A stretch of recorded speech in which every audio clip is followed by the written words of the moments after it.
It's me again here in Kentucky, traveling down the road, and we're talking about doing damage, especially to RVs. Now, the big, heavy construction trucks and stuff, they're normally not brand new. They're used. They are all beat up and are not even, well, some of them are fairly new, but they're not pristine like an RV. An RV is pristine, and the damage all comes back onto you. So, that's the last subject we were talking about. I want to do a whole video of this, but right now I don't have the time because I'm delivering an RV and trying to get my feet back under me financially, because I took like 5 weeks off to go camping with my grandchildren and sightseeing up in Canada. So I'm back on the road again, busting my little tail. But we're talking about damage on a RV. Now, somehow, unfortunately, and this happens, you have put a serious scratch in the RV, and the scratch goes through the clear coat and the paint right down to the metal. But you have not dented the panel. So it's just a serious scratch right down to the metal. Do not turn this vehicle into the dealer. Do not call the safety department of your RV company, as they are safety Nazi ninjas, and they are going to hang you up, regardless of what they tell you.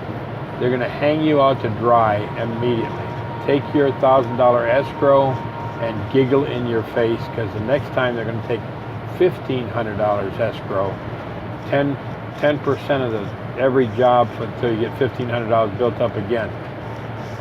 So don't call the safety Nazi ninjas.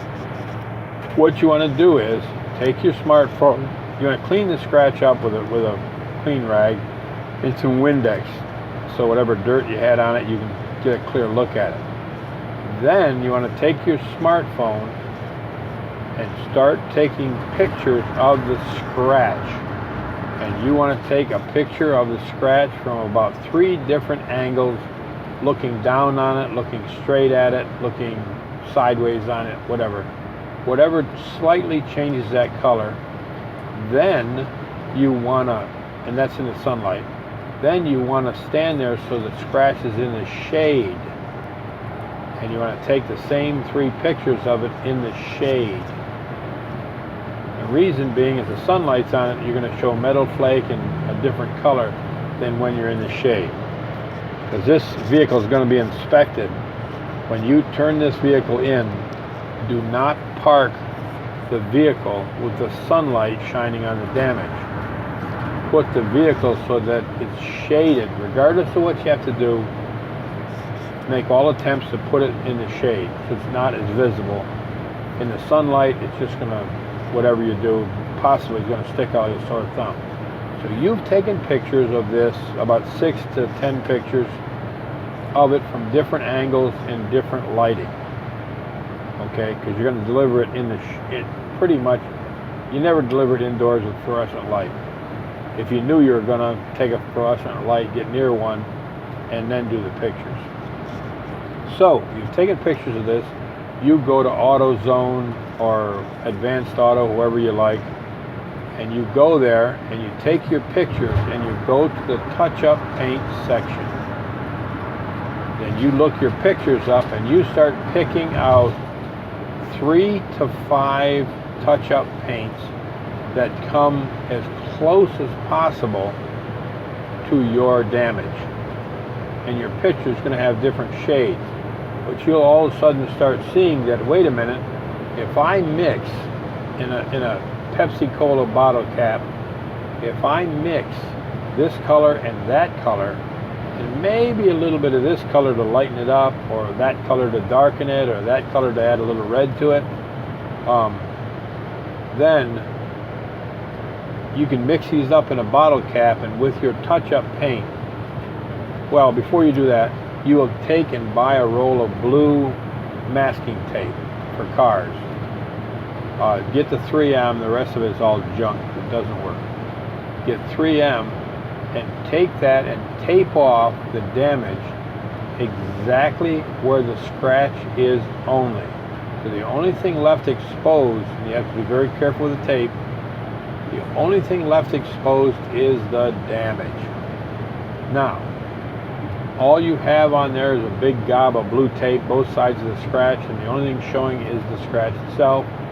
You will take your touch-up paint that you've mixed to the as close a color as you can get, and your best bet in this case,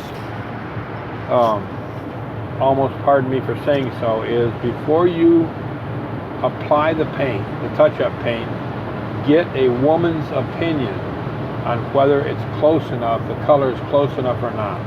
Because I have found, for whatever reason, women have a great knack for judging that color.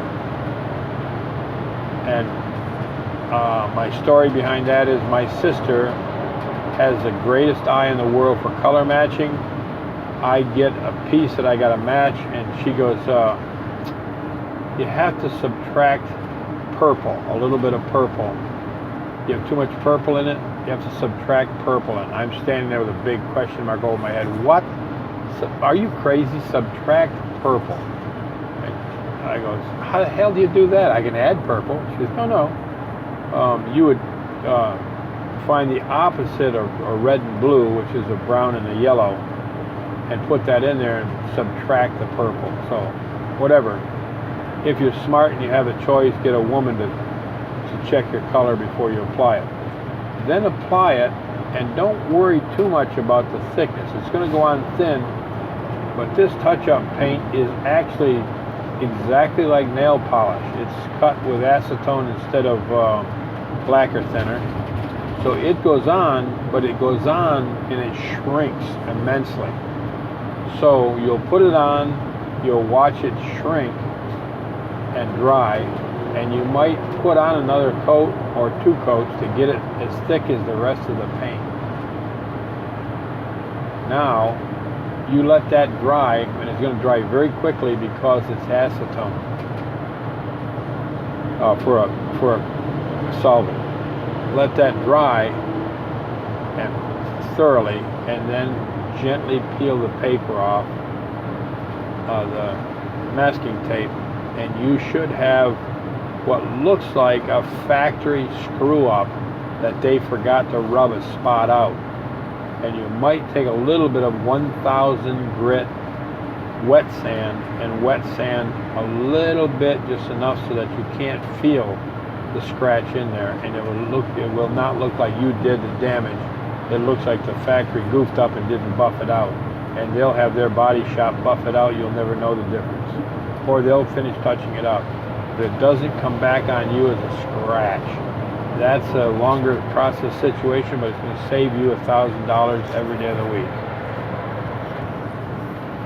Now, if by chance you bottom the unit out, an RV out, and you scratch the underside, like the frame or the skid pans or whatever, there's skid bars on the back of some of them just underneath the hitch, that if you bottom it out from a driveway or whatever, because some of these are very long overhangs, they have a long butt on them, they'll have a two skid bars.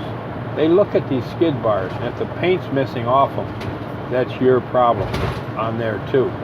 If you should happen to scratch and almost even lightly dent anything underneath it, what you will do is get yourself some blue masking tape, 3M hopefully, and a can of Rust-Oleum truck bed liner paint. And what this is a paint, an amazing paint that 3M or Rust-Oleum came up with. You don't find it in the paint aisle, you'll only find it in the auto body section in Walmart for car repairs next to the body putty and stuff. You don't find it in the paint department. What it is, it's paint, but it also has plastic, almost PVC in